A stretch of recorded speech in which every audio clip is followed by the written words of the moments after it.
סוויץ'בוט S10, שואב שוטף אוטונומי שעושה הכל לבד, כולל לנקות את עצמו. כל זאת בעזרת שתי תחנות קומפקטיות נפרדות, אחת לאבק וטעינה והשנייה למים ולניקוז. החשש היה מההתקנה, אבל גיליתי שהוא מגיע עם כל החלקים ומתחבר בשלושה שלבים פשוטים. 1. התקנת מתאם לניקוז המים.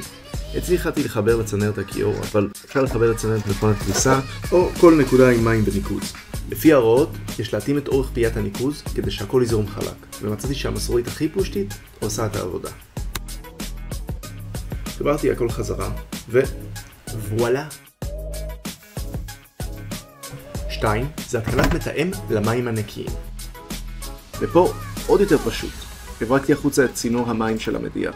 הוספתי את המתאם שהגיע בערכה, וחיברתי חזרה. כבוד אבא, כמו שבן השנתיים שלי אומר. 3 ואחרון, מיקום תחנת המים וחיבורה לתשתית.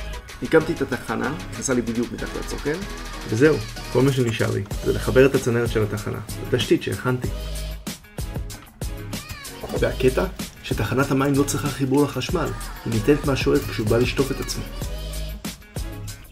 ואת תחנת האבק, איפה שהשואב ניתן, הקמתי באזור נוח ולא בדרך. מה אתם אומרים? נראה טוב?